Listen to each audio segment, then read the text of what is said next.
Good morning. अभी हम अध्ययन कर रहे हैं भारत की संघीय विधायिका यानी संसद का। हमने देखा कि अनुच्छेद 79 आर्टिकल 79 उसमें भारतीय संसद का उल्लेख है। इसके अनुसार संसद के 3 अंग हैं, राष्ट्रपति, राज्यसभा और लोकसभा। हमने ये भी देखा कि राज्यसभा संसद का स्थायी एवं उच्च सदन है और इसमें वर्तमान में सदस्यों की संख्या 245 है। फिर हमने देखा कि लोकसभा संसद का लोकप्रिय सदन है और इसे जनता का सदन भी कहा जाता है। इसमें सदस्यों की संख्या वर्तमान में 545 है। आज हम अध्ययन करते हैं संसद के दोनों सदन हैं उनकी अवधि का।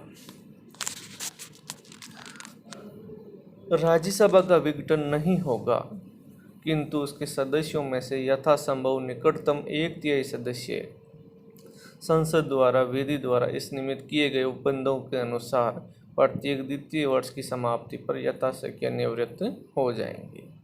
इसका अर्थ यह है कि हर दूसरे वर्ष के प्रारंभ पर राज्यसभा के 1/3 सदस्यों के लिए निर्वाचन होगा और कोई व्यक्ति राज्यसभा का 6 वर्ष तक सदस्य रह सकता है।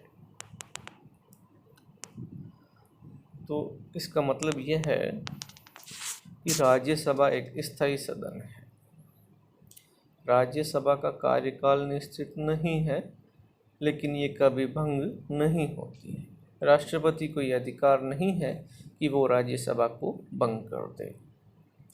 राज्यसभा के सदस्यों का कार्यकाल 6 वर्ष है और प्रत्येक 2 वर्ष बाद 1/3 सदस्य सेवानिवृत्त होते हैं।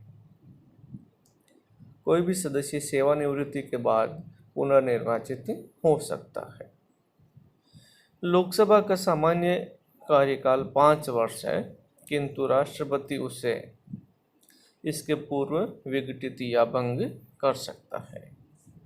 5 वर्ष की अवधि की समाप्ति पर लोकसभा का विघटन होगा।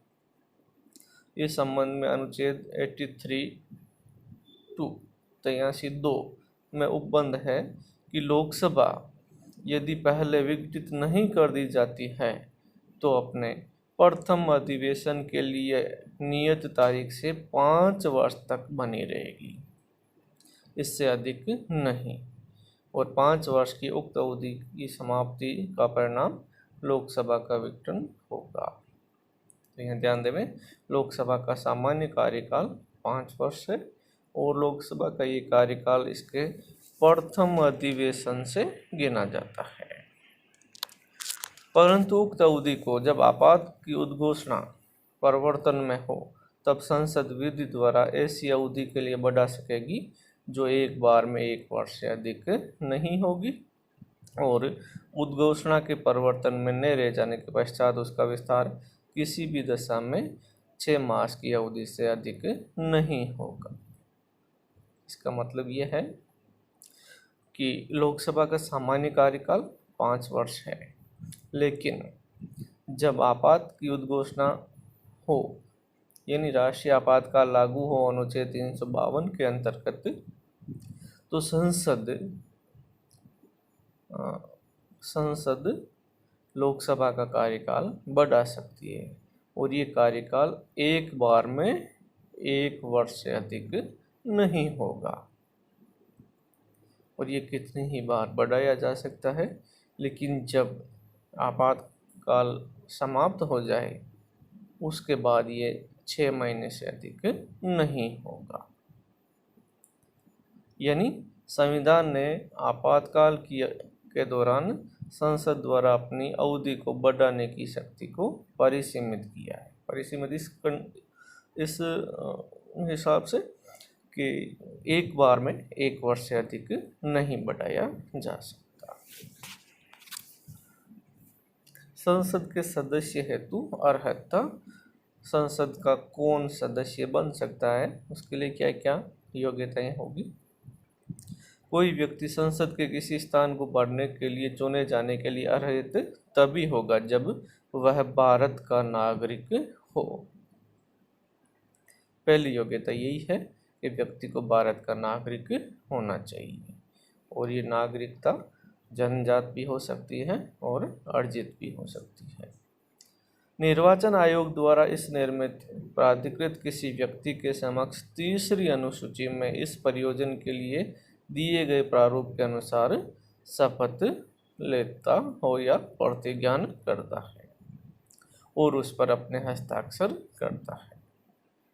तो संसद के सदस्य बनने के लिए दूसरी योग्यता क्या है कि वो निर्वाचन आयोग द्वारा इस निर्मित जो एक शपथ बनाई गई है वो शपथ को ग्रहण करता हो और उस पर हस्ताक्षर करता हो।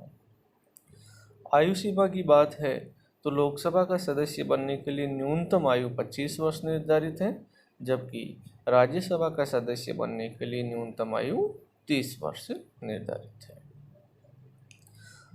उसके पास ऐसी अन्य अर्हताएं हैं जो संसद द्वारा बनाई गई किसी विधि द्वारा या उसके अधीन इस निमित्त विहित की जाए। तो संसद ने और भी जो योग्यताएं बना रखी हो वो उसके लिए होनी अनिवार्य है।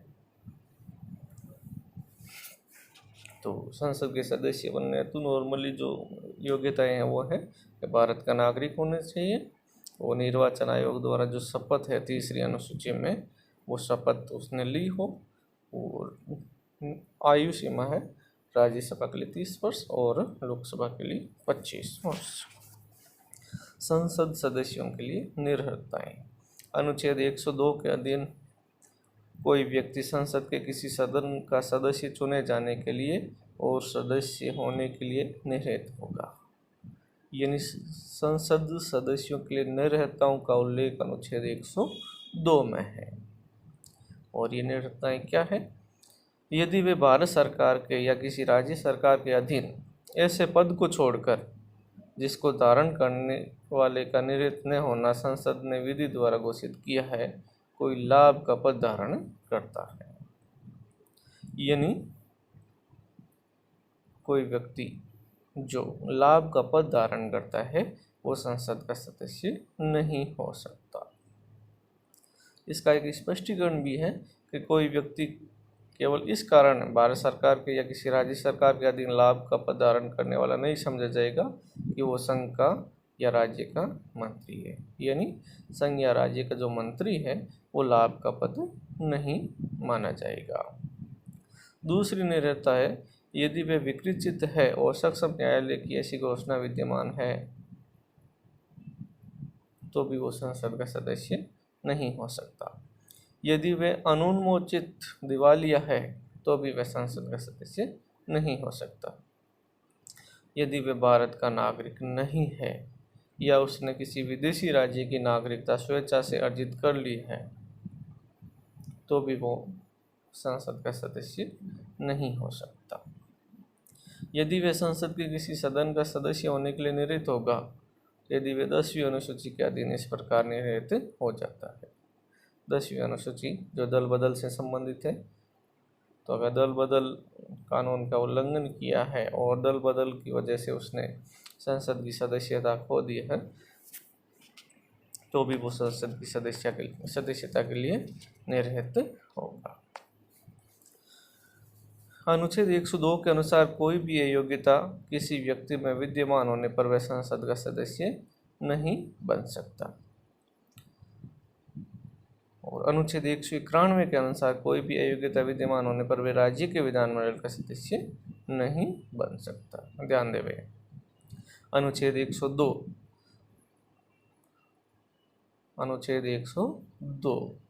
संसद सदस्यों के लिए निर्भरता की बात करता है और अनुच्छेद 191 राज्य विधानमंडल की निर्भरता या योग्यता की बात करता है।